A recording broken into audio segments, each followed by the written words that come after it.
Good day. Welcome to another episode of the Audible Local Ledger Reads to the Blind podcast. You can get more information at audiblelocalledger.org. Stay tuned for today's reading. Well, good day, everyone, and welcome to today's broadcast of the Cape Cod Times for Tuesday, February the 23rd. This is Doug Fagan, your volunteer reader, coming to you as always from the studios of the Audible Local Ledger here in sunny and brisk Mashpee, Massachusetts. If you haven't had a chance to yet be outside today, it's a good day to get out there and enjoy the crisp, sunny weather. No real wind effect today, so it doesn't seem quite cold. Not as cold as the thermometer says, which when I came in here said 36 degrees. In stopping on the way in at Dunkin' Donuts, there was a young man in front of me who even had shorts on. Said he wears them all the time, and he was doing quite well today, even with his shorts. All right, well, let's take a look at the weather, not only for today along the south coast, the Cape and Islands, but throughout the rest of the week.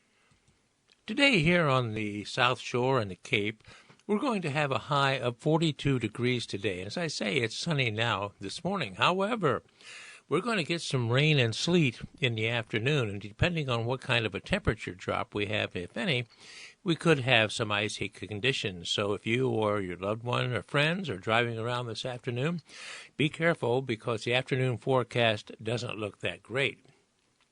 Tonight, we're going to have some snow flurries. It says occasional wet snow and accumulating possibly 1 to 2 inches. Another report I saw said anything from a mild covering of snow up to 1 inch. So, but let's say between a covering and 2 inches max. It's going to get down to 34 degrees tonight, but snow is a definite, so they say. Now, looking at tomorrow, again, we're going to have a kind of a miserable day with a high of 39 degrees with snow, sleet, and rain mix. So if you're going to do some things, it might be wise to get out this morning versus this afternoon and tomorrow. Now, Thursday and Friday, the temperature raises way up to 50 degrees.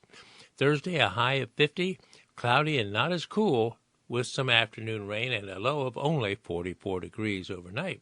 Friday, 50 degrees again, with mild and occasional rain. And Saturday, mostly cloudy with a low of 34. So Thursday and Friday and Saturday actually going to be pretty warm. So, but again, miserable rain and possible sleet and snow later in the week, starting this afternoon and going through Wednesday. All right, taking a look at temperatures around the Cape and the South Shore, very consistent as always. Wareham and Buzzards Bay, Sandwich, 42. Mashpee, 43. Hyannis and Barnstable, both at 42. Falmouth and Dennis are 41. Heading out to the elbow of the Cape, we have 40 degrees as a high at Chatham, 41 at Brewster, 41 at Eastham, 40 at Truro, and 40 out at Race Point in Provincetown. Taking a look at the water today, pretty mild out there in terms of wave heights, 1 to 3 feet only on Cape Cod Bay, and a water temperature of 41 degrees. So even with a wetsuit, may I suggest that you hold off on your swimming desires until possibly the spring. Nantucket Sound today, wow, the water temperature's down to 35 degrees, so you definitely do not want to be trying to swim out there, even in a wetsuit. Again, wave heights 1 to 3 feet, wind direction west-northwest 7 to 14 knots. Heading out to the islands, Oak Bluffs and Martha's Vineyard in Nantucket. At Oak Bluffs, 42 degrees, same thing there. It's going to be rain and sleet this afternoon, a low overnight of 35. Out at Nantucket, a high of 40, low of 35, and it's partial sun the further out into the east that we go on Nantucket. All right, friends, there you have it, kind of a mixed forecast for the weather today and throughout the week. So if you've got errands to run, things to do, be wise to get them done this morning before mid-afternoon when the possible rain and sleet comes in. All right, let's move on to page 1 of today's Tuesday, February 23rd edition of the Cape Cod Times. Well, here, friends, on page 1, we have a huge map of the Cape with scattered red dots throughout, and the article at the headline of the picture says, "At the Cusp," and underneath that it says, "Cape Cod has many water quality woes, but there is hope." So it's by Heather Karen of the Cape Cod Network, and here, friends, is that article. If Cape Cod had to be defined by a single element, certainly it would be water, surrounded as it is by ocean, sound, canal, and bay, dimpled by scores of ponds and lakes, fringed by marshes, and berrybooned by streams and rivers. Its prevalence makes it key to the region's success, but it is a resource in peril, at least as far as coastline embayments and freshwater ponds are concerned. According to the 5th Annual State of Waters Report, just issued by the Association to Preserve Cape Cod, many of the Cape's precious waters continue to be beleaguered by poor water quality. The one exception, public water supplies. These, the nonprofit environmental organization says, remain predominantly excellent. While elsewhere beds of native eelgrass are dead or dying, once abundant bay scallops are gone. Oxygen-sucking invasive seaweeds are replacing native species. Bay bottoms are carpeted by foul-smelling black sludge, and mats of toxic algae continually and consistently blanket many freshwater ponds, making them health hazards for people, pets, and wildlife. We've reached this degraded point, which is not any cause for celebration, said Association Executive Director Andrew Gottlieb, talking about the report's findings. But every storm cloud has its silver lining, and so too does this one, he said. While overall water quality in the Cape's embayment and ponds remains subpar since the last report card, it has not measurably worsened. Additionally, no drinking water systems fell into the, quote, poor category. Especially good news for Yarmouth, which received a lower grade in last year's report because of levels of peri- and polyfluoride alcohol substances, or PFAS, that exceeded state standards for 6 PFAS compounds. Overall, said Yarmouth Water and Wastewater Superintendent Lori Razula in response to the report, quote, "We've always had good water." End quote. But in 2021, she explained just after the state upped the ante on limitations for PFAS to 20 parts per trillion, samples from 3 separate wells showed levels slightly above the new standards, 21 parts per trillion in interconnected wells, 4 and 5, and 23 parts per trillion in well 10. Those 3 wells we turned off in 2021, and they have not been on since, she said, noting the remaining wells have all continued to meet state standards. In more good news for Yarmouth, Razula said the town is now testing a new treatment system for the shutdown wells 4 and 5, located on Long Pond. She expects it will go online in the next month or so, and the wells will be put back into service. So, what is the State of the Waters report? Well, in the State of the Waters report, it's an annual evaluation of water quality in the Cape's coastal waters, freshwater ponds, and drinking water supplies. The organization began assessing water quality 5 years ago to raise public awareness about the issues, as well as to motivate policymakers to adopt measures that will improve water quality. Efforts on Cape have progressed since then, too, especially with the state raising the stakes on watershed-protected rules here. We're at the cusp of seeing some of the towns putting forward some of their wastewater management products, which will help, Gottlieb said. Water quality for each type of water body was graded using parameters unique to it and based on sampling and monitoring data, and, in the case of drinking water systems, towns' individual consumer confidence reports. So Cape Cod's coastal embayment still is mostly unacceptable. In all, 90% of the 48 embayments and estuaries evaluated got unacceptable water quality grades based on data collected from 226 monitoring sites. Again, I repeat that 90% of 48 embayments and estuaries that were evaluated got unacceptable water quality grades. Gottlieb said the low water quality in embayments, as well as ponds, is mostly a result of high nutrient loads, primarily inadequately treated wastewater from septic systems. Stormwater runoff and fertilizers also contribute, though to a lesser extent, he said. This is the first year there was no increase in the number of embayments with unacceptable water quality, 43 out of 48. But the organization notes that it's the same 43 water bodies with unacceptable grades. In other words, no improvements have been observed. Part of it, at least, on the marine side, there's not much water left to give back. 43 of 48 exhibit poor water quality. That's pretty bad, Gottlieb said. Moreover, he said analysis shows some increase in the number and percentage of monitoring stations that began detecting poor water quality, which is indicative of further degradation. The ones that are getting worse are the ones closer to the estuaries.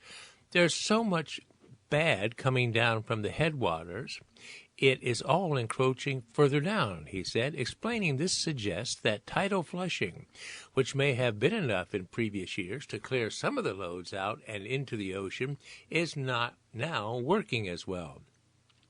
According to the findings, all of the embayments on the Nantucket side of the Cape have unacceptable water quality. The same holds true for the Buzzards Bay side, except for at Quistit Harbor.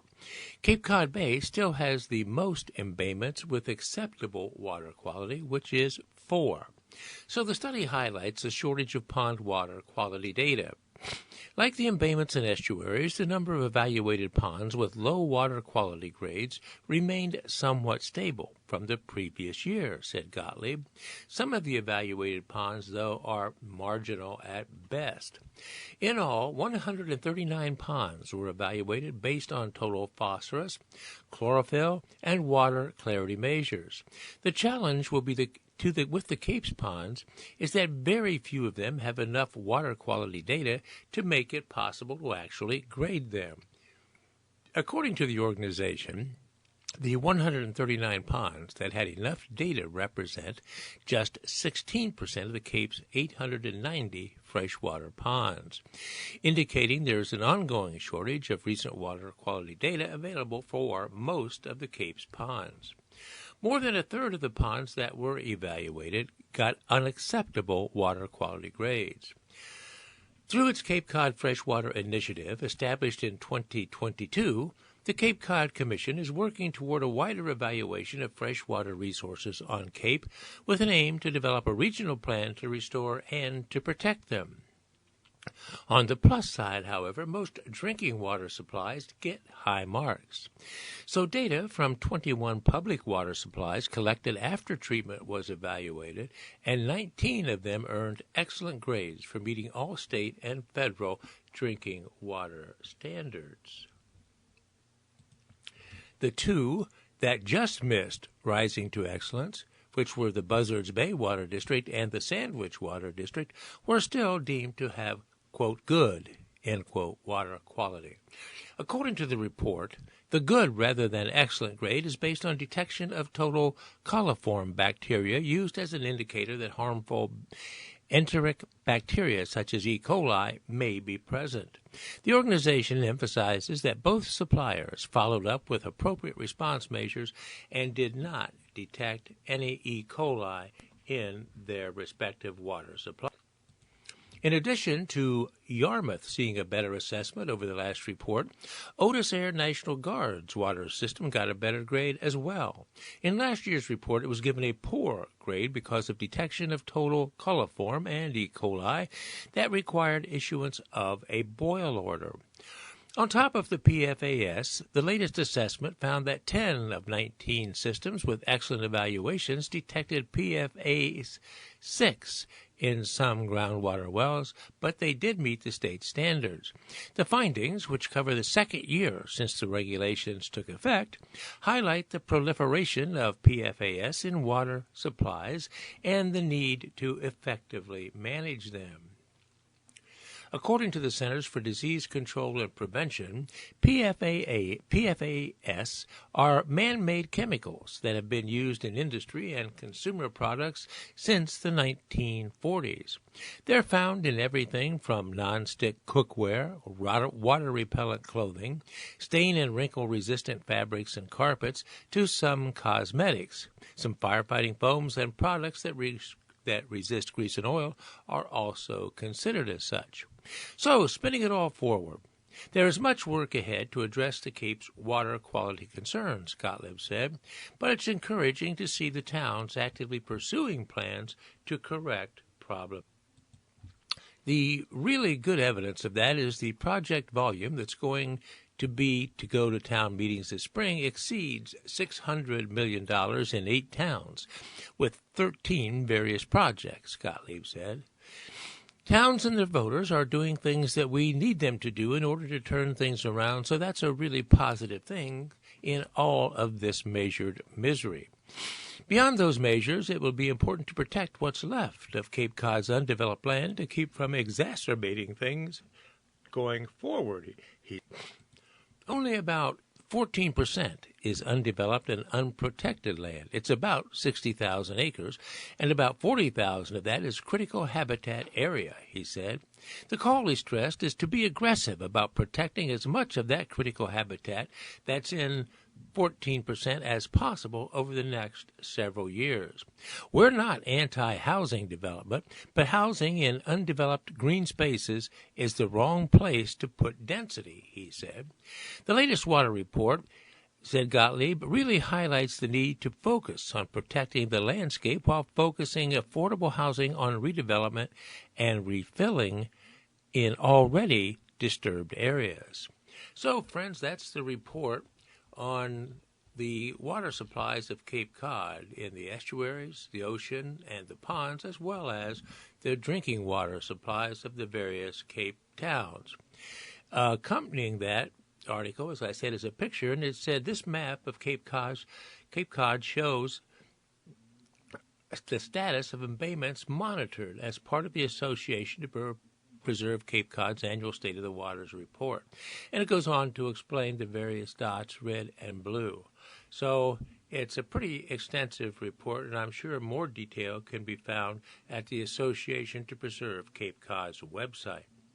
All right, let's move on. Still staying on page 1, this next article says, former Oak Bluffs fire chief charged with filming someone nude. This is by Zane Razak of the Cape Cod Times staff. Here's the article. Former Oak Bluffs Fire Chief John Rose, age 53, pleaded not guilty Monday to a charge of recording a sex tape of a partner without her consent to be filmed. Rose is charged with photographing, videotaping, or electronically surveilling a partially nude or nude persons. Massachusetts State Police detectives began investigating this matter on December 4th. Rose is alleged to have shown the partner a video recorded on his cell phone of her nude and performing a sexual act on him, said Assistant District Attorney John Wheatley, the prosecutor. He said this Monday at the Edgartown District Court arraignment, which a Times reporter viewed live on Zoom. The partner, who is in her 40s, told police she was not aware of and did not consent to the recording and described herself as surprised and alarmed, according to various authorities. Various attempts to later find Rose after he had been informed of the investigation were unsuccessful, according to the prosecutor. Thus, a search warrant for his home was executed on December 22nd, and investigators found rotting food in the kitchen and drawers that were open and empty. It appeared to investigators that the individual, Mr. Rose, had left quite hastily, said the prosecutor. On January 19th, state troopers learned that Rose would be flying from West Palm Beach in Florida to Boston.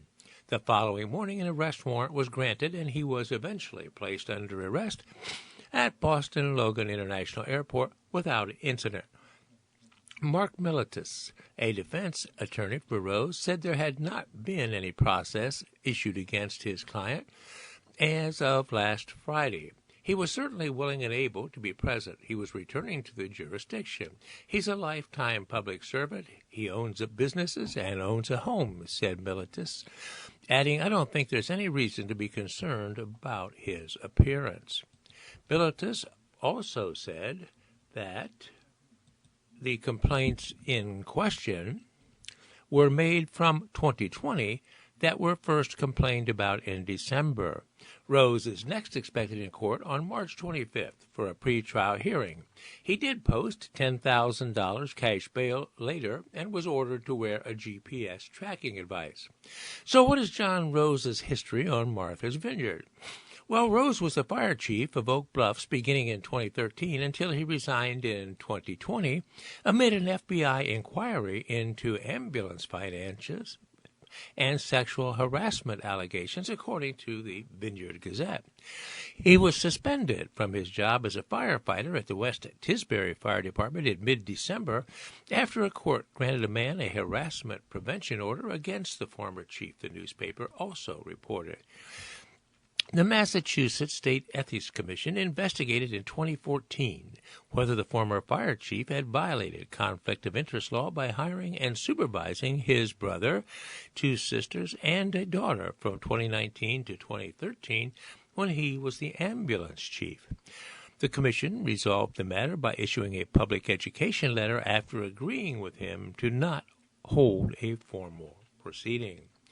All right, friends, there you have it. Former Oak Bluffs Fire Chief John Rose, age 53, having pleaded not guilty yesterday to a charge of recording a sex tape of a partner without her consent to be filmed. So I'm sure with a court date of March 25th upcoming, there'll be more to this story in the future. All right, let's move on. Before going on to page 3, the Cape and Islands page, let's take a look at the lottery situation and the various jackpots and winning numbers of recent times. The Mega Millions is up to $262 million as a jackpot, with that drawing being today at 11 o'clock this evening. Powerball will be drawn tomorrow at 11 o'clock as well, and that jackpot is up to $145 million. So taking a look at most recent lottery results, yesterday's number game for January 22nd. The midday drawing had these numbers drawn: 4115. Again, midday drawing for the numbers game 4115. Staying with yesterday, Monday the 22nd, the numbers game drawing in the evening produced these numbers: 2710. 2710 for the evening numbers game yesterday. Also yesterday, Mass Cash. Here were those numbers: 9, 11, 14, 22, and 35. 9, 11, 14, 22, 35 for Mass Cash. Powerball was also drawn yesterday, and here were those numbers: 24, 25, 43, 52, 63, and a Powerball number of 21. Again, repeating, Powerball yesterday, 24, 25, 43, 52, 63, and a Powerball of 21. The most recent Mega Millions drawing, which of course nobody has won, that it goes for Powerball as well. Mega Millions drawn last Friday, the 19th of January, were these: 1, 9, 16, 17, and 30, with a Mega Ball of 17. Again, Mega Millions 1, 9, 16, 17, 30, Mega Ball 17. And the Mega Bucks drawing held yesterday were these: 2, 3, 8, 11, 24, and 37. Mega Bucks yesterday: 2, 3, 8, 11, 24, $1,000,037. So, for those who continue to play, those tickets, Powerball, Mega Millions, the big jackpots, $2 a piece. And for those of you that do play, I say to you as I always do, good luck, players. I hope somebody locally, and I would like to include myself in that as well, would win something big one of these days. All right, moving on back to page 3, the Cape and Islands page of today's Tuesday, the 23rd of January, Cape Cod Time. There's only one article here of local interest on page 3, amid a cluster of ads and pictures. And this article says, 5 years on, a step forward for the John Gallo Ice Arena lobby. This is by Paul Gately as a special to the Cape Cod Times, and it has a dateline of Bourne. Here, friends, is the article. Plans that have unfolded over 5 years to construct a new lobby at the John Gallo Ice Arena along Sandwich Road next to the Cape Cod Canal have taken another step forward. The Bourne Recreation Authority is searching for an owner's project manager via legal advertising. Authority General Manager Barry Johnson, on January 10th, said the move is necessary for any construction project estimated to be more than $1.5 million. Authority members in 2019 estimated the lobby cost at $4 million.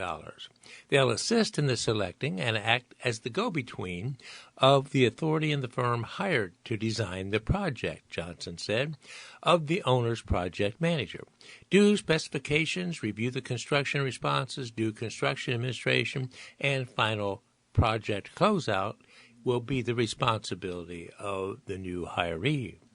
So what is the Gallo Ice Rink? Well, Gallo opened in 1973 on U.S. Army Corps of Engineers property just east of the Bourne Bridge. Its finances, operations, and property decisions are closely governed by the federal agency. The rink does provide ice time for skating programs, the public youth hockey contingents, and Bourne, Sandwich, and Upper Cape Tech hockey teams. The facility also accommodates regional playoffs for the Massachusetts Interscholastic Athletic Association. Expanding and modernizing the rink lobby must pass muster with the Army Corps of Engineers Real Estate Division in Concord. That review is pending, said Johnson. Our correspondence to the Corps about the lobby is in progress, he noted in a January 10 email. It goes out to Concord very soon. The local Corps office at Taylor's Point is very aware of the proposal, as well as the scenic park connection to the town's water system, which has been approved by the Bourne Select Board. The Bourne Recreation Authority is a 5-member board with 1 member appointed by the governor and 4 elected by the Bourne voters. The authority operates the ice arena and Bourne Scenic Park campground, also on Army Corps of Engineers land.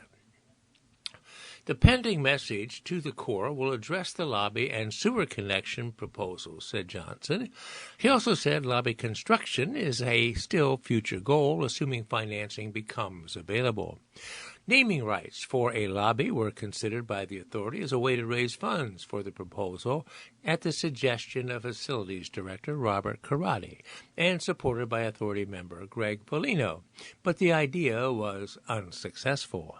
Karate managed a makeover of the Massachusetts Maritime Academy football stadium and gymnasium on Taylor's Point when he was the athletic director at the academy. Polino, in 2019, said there were no envisioned timeframes for rink lobby work to be undertaken, but there was optimism that ideas will be gained about what is feasible if the small but serviceable lobby were notably at the building entrance would be widened and enhanced. So what are lobby funding opportunities? Well, since 2019, the authority has secured a revised Enabling Act with state legislative approval that allows the board to borrow money without any underwriting financial support from the town of Bourne. Such borrowing, along with grant opportunities, may in the end play a contributing role in rink lobby construction if approved by the Army Corps of Engineers Board. members said this last August. As planned, the rink lobby would expand to the west and east of the current entrance. It would include windows to afford more light to the interior. Karate in August said final costs were pending for a 4,500 square foot lobby, but were initially estimated to be around $4 million. So nothing yet substantial or definite on the proposed Gallo Ice Rink lobby expansion, but there you have an update on what's being considered. All right, let's move on. As we approach the halfway point of our broadcast, let's now take a look at the various obituaries. This first one is of Mary F. Hufnagel. That's spelled Hufnagle. Mary F. Hufnagel, 79, of Falmouth, formerly of Scituate and Roslindale, died peacefully at the Pat Roach Hospice Home on January 15th after a lengthy illness. Daughter of the late John and Nora Hufnagel, loving sister to the late John Hufnagel, Larry Hufnagel, Barbara Snow, Ruth Bowen, Gloria Troy, Paul Hufnagel, and cherished cousin and best friend Barbara Oswald. Mary was a wonderful and generous light in the world who will be greatly missed by her sister-in-law Jean Hufnagel and many nieces and nephews. No services are planned now, but will be held at a later date. All right, our next obituary is that of Jean Pearson of Marston's Mills. Jean L. Pearson, 86, of Marston's Mills, passed away on January 19, surrounded by her family. Loving wife of the late Bertle N. Pearson, who died in 2011, and they were married for 55 years. Jean was born in Boston, daughter of the late Gerald and Joanna Van Leeuwen. She was a graduate of Roslindale High School and worked for over 42 years in sales with Macy's in Brockton and Hyannis until her retirement in the year 2015. Jean was fiercely independent and tenacious in her wish to live independently in her home that her husband had built. She loved gardening, family get-togethers, and spending time at the beach with her family and friends. Survivors include her children and grandchildren and various great-grandchildren.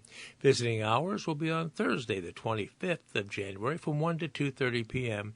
in the Chapman Funeral Home and of the John Lawrence Chapel, 3778 Falmouth Road in Marston's Mills.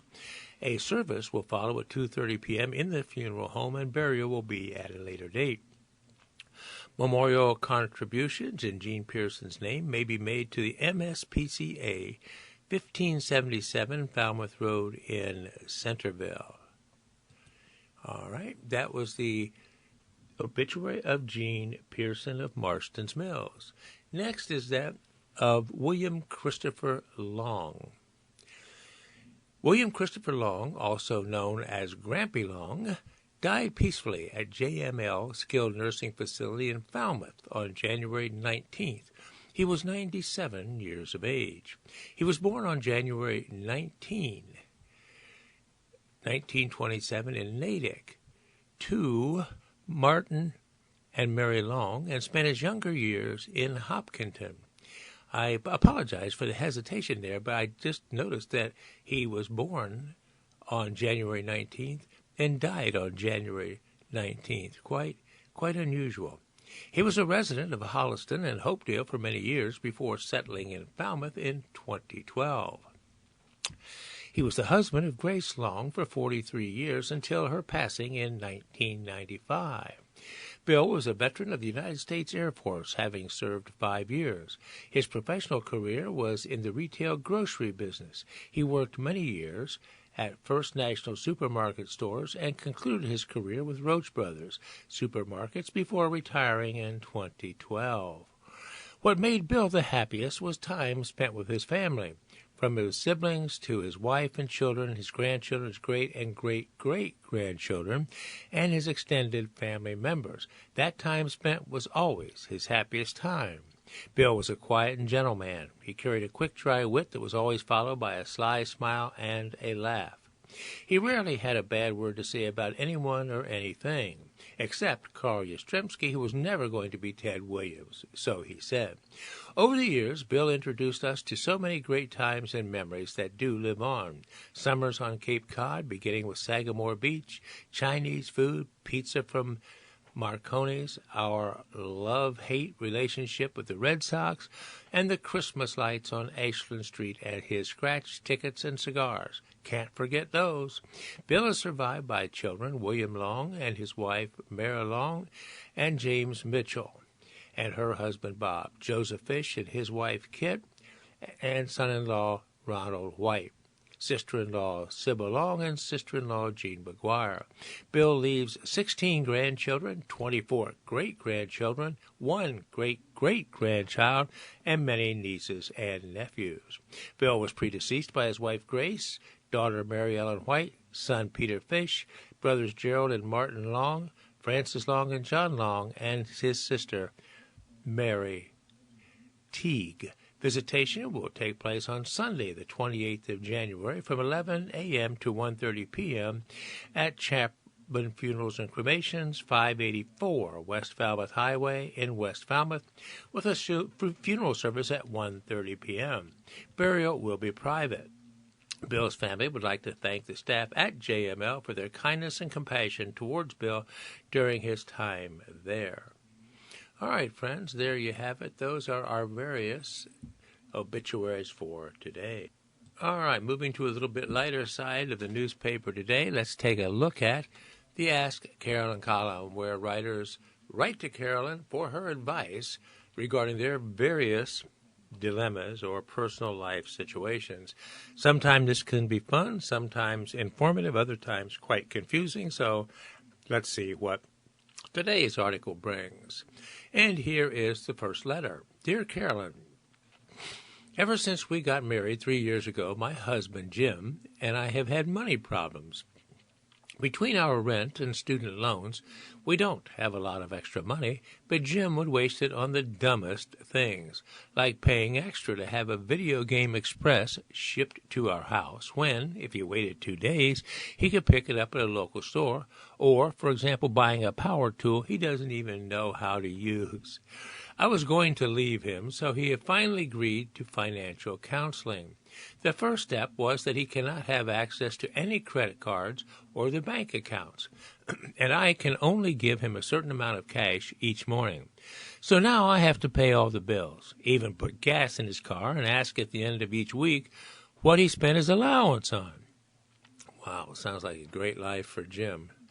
Anyhow, Jim can only go to the grocery store if he has no more than the necessary cash and an exact list. I can see he's really trying, but I feel more like a mom than a wife because I'm the one who has to keep our household afloat while paying down the debt he racked up. I feel terrible since I do love him. He loves me, and he's trying so hard, and this is a kind of addiction. But it's grinding me down. I can't complain to him, and I feel disloyal complaining to anyone else, so it's all bottled up inside me. Are there support groups for people like me? Signed, Burdened. Here's Carolyn's response. This ought to be good. Dear Burdened, I'm sorry. This is a lot for you to carry.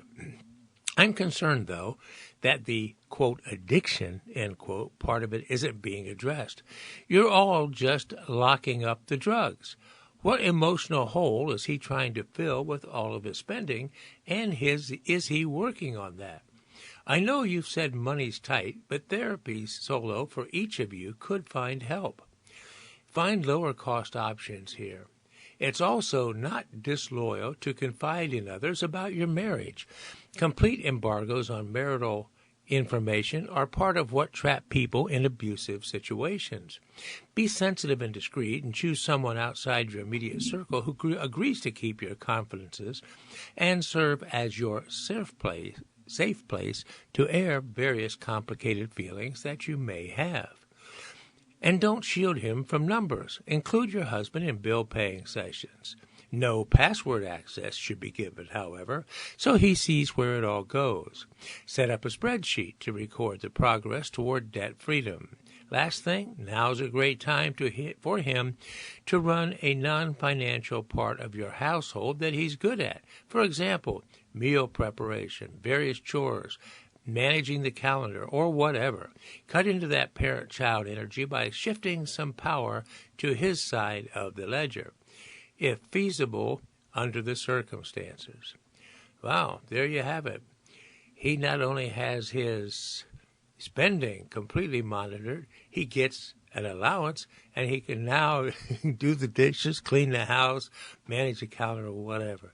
Hey, good luck with that, Jim. All right, let's move on. Well, friends, here's an article, at least by the headline, that looks like it could be interesting. And here it is. It's entitled, "What If Every Germ Hit You at the Exact Same Time?" It's by Joseph Lorcan III, who happens to be an associate professor of microbiology and cell science at the University of Florida. And here's the article. When I was younger, I would watch Batman on my black and white television after school. Usually, Batman would face either the Joker, the Penguin, the Puzzler, Catwoman, or any one of his usual opponents. However, on some occasions, Batman would have to face them all at the same time. So what would happen if, like Batman, the immune system had to face all of its rivals at the same time? I am an immunologist who teaches the fundamentals of immunology to college undergraduates. My research generally focuses on factors that regulate immune responses and prevent autoimmune diseases, those being conditions where the immune system attacks your own body.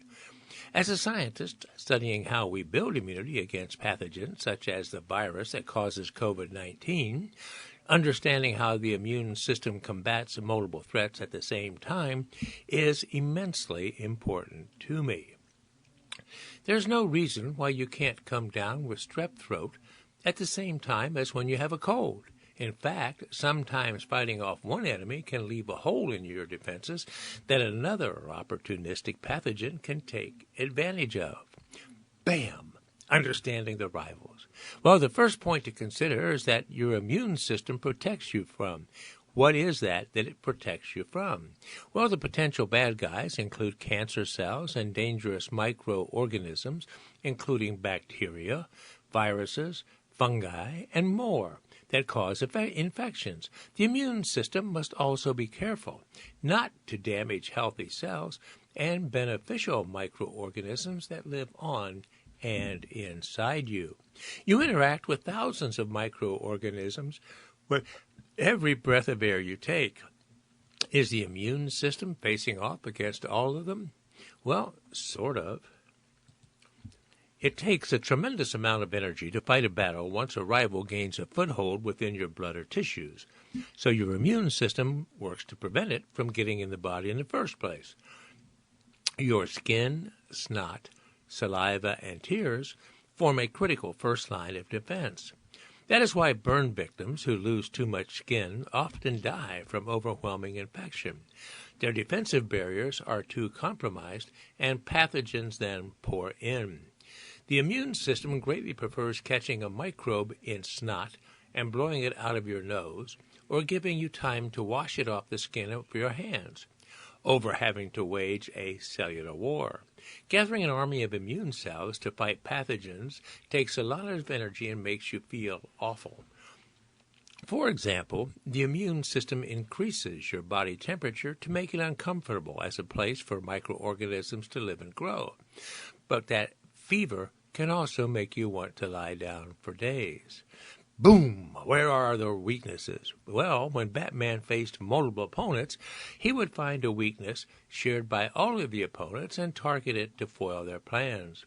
The immune system uses the exact same strategy. That is, certain microbes are considered pathogens largely because they're in the wrong place, such as inside your body instead of on your skin, and thus causing damage. Pathogens have specific parts on their surfaces called pathogen-associated molecular patterns, or PAMPs. Very importantly, your body does not make PAMPs. This means if your immune system comes across a PAMP, it knows it isn't supposed to be there and will mount an attack. Because the same PAMP is present on many different pathogens, a strategy to combat one PAMP can defeat many pathogens. There are molecules and cells all over your body that can recognize PAMPs and destroy any of those PAMPs are on. It's as though your immune system sets up booby traps that can only attack your enemies. Many of those booby traps are toll-like receptors. This family of molecules is located on the surface and inside of many of your cells. Once microbes contact these booby traps, they trigger an alarm that warns other cells of potential danger. In technical terms, this alarm is called inflammation. Splat! Raising an army of defenders. Whereas Batman would need to think of a new strategy to combat the Joker, the Penguin, and Catwoman, your immune system devised a plan long ago. When the virus that causes COVID-19, for example, emerged in 2019, it was something people's immune systems likely had never seen before. However, some people already had immune cells that could target components of the virus. Well, how is that possible? Well, the immune systems make many immune cells that are specific to antigens or unique and recognizable parts of cancers and microorganisms it hasn't encountered even before. This occurs through a process where pieces of your DNA randomly recombine to form unique immune cell receptors. The DNA in each of these immune cells is different from the DNA in other cells in your body. Researchers believe that each person can generate at least 1 trillion different combinations of immune receptors, which is more than the number of pathogens an average person would ever face in their lifetime overall. Although the immune system makes a lot of immune cells, most of them are not used because you're not exposed to the antigen they're made to recognize. However, when an immune cell does recognize an antigen, it rapidly makes many copies of itself. Since pathogens can also multiply rapidly, clonal selection allows you to rapidly raise an army to fight them. Usually this strategy works well with 1 or 2 co-infections, such as if you have the common cold and an eye infection at the same time. But what if you were infected with 1 trillion pathogens at the same time? It would take a tremendous amount of energy and time to build an appropriate army against each microorganism all at once. Unfortunately, the immune system likely would be overwhelmed by this challenge, and you would probably die. Fortunately, your immune system, like Batman, usually figures out the best way to shift a battle against rivals to its favor, pulling out a victory in the final minutes of the episode. All right, well, there you have it, kind of a humorous, technical, and informative article about how your body fights various infections and organisms and what might happen and how your body would fend off an attack by multiple invaders at the same time. All right, moving on, friends. Here's an article of national interest and regional as well, and it says, flurry of activity comes on Roe versus Wade anniversary. This is an Associated Press article. And here it is. Since the U.S. Supreme Court's Roe v. Wade ruling on January 22nd of 1973, the time around the anniversary has always been marked by rallies, protests, and political pledges. This time, after the 2022 ruling that overturned the nationwide right to abortions that Roe provided, there's a flurry of activity as state policy gets decided by courts, lawmakers, and voters. It's also giving Democrats, including President Joe Biden's re-election campaign, a chance to rally voters around abortion access issues. Abortion opponents also rallied last week in Washington with a context that's different from past editions of the annual March for Life. There's no longer a nationwide right to abortion, and 14 states have bans on abortion at all stages of pregnancy. But the political fallout has boosted their opponents more than them. There were still some traditional anti-abortion rallies, including one in St. Paul, Minnesota, where an estimated 2,000 people attended, with many placing what organizers described as life-size models of fetuses on the steps of the state capitol in protest of policies that do protect abortion access. So here's what to know about general developments. Ballot drive launches in Colorado and a campaign underway in Maryland. At least 100 people gathered on the steps of the Colorado Capitol on Monday to launch a signature campaign for a ballot measure to enshrine abortion rights in the state's constitution. A cardboard sign read, quote, "Someone you love has had an abortion," end quote, as state lawmakers and the Colorado Attorney General bunched around a microphone and the crowd cheered. Colorado's legislature passed abortion protection last year, but if we don't enshrine it in the Constitution, we will be at the whim of lawmakers, said Nicole Hensel, executive director of New Era Colorado, one of the coalition of groups behind the Coloradoans for Protecting Reproductive Freedom campaign. Colorado has become an island of abortion protections as surrounding states installed restrictions after Roe was overturned. The Cobalt Abortion Fund, based in Colorado, spent 6 times the amount helping people get abortions in 2023 as they did in 2021. Also, advocates in Maryland used Monday's Roe v. Wade anniversary to begin their campaign to support the ballot measure to enshrine abortion rights in the state constitution that's already on the ballot there in Maryland for November. The only other state where a statewide vote on abortion rights in 2024 is sure to happen is New York, where the proposed amendment includes protecting reproductive freedom. But similar votes are under consideration in more than a dozen states. Since 2022, abortion rights supporters have prevailed on all 7 statewide ballot measures. Now, lawmakers in Wisconsin and Maine consider ballot measures. So lawmakers in 2 states scheduled hearings for Monday as first steps to ask voters to change abortion policy. Both face uphill battles. In Maine, Democrats are pushing for a measure that would protect reproductive autonomy in the state constitution. Democrats do control both chambers of the legislature and the governor's office. And under state law, abortion is allowed at any point throughout pregnancy if it's deemed necessary by a doctor. But advancing a measure to voters would require the approval of 2/3 of both legislative chambers. To reach that, several Republicans would have to vote in favor, asking the public to vote. Over in Wisconsin, a Republican proposal would ban abortion after 14 weeks of pregnancy. Republicans control the legislature there, but Governor Tony Evers, a Democrat, would likely veto the measure if it passed.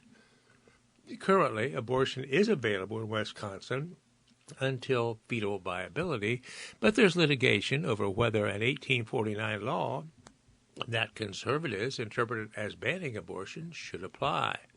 In Missouri, activists chose an amendment to support. A coalition of abortion rights supporters in Missouri decided last week which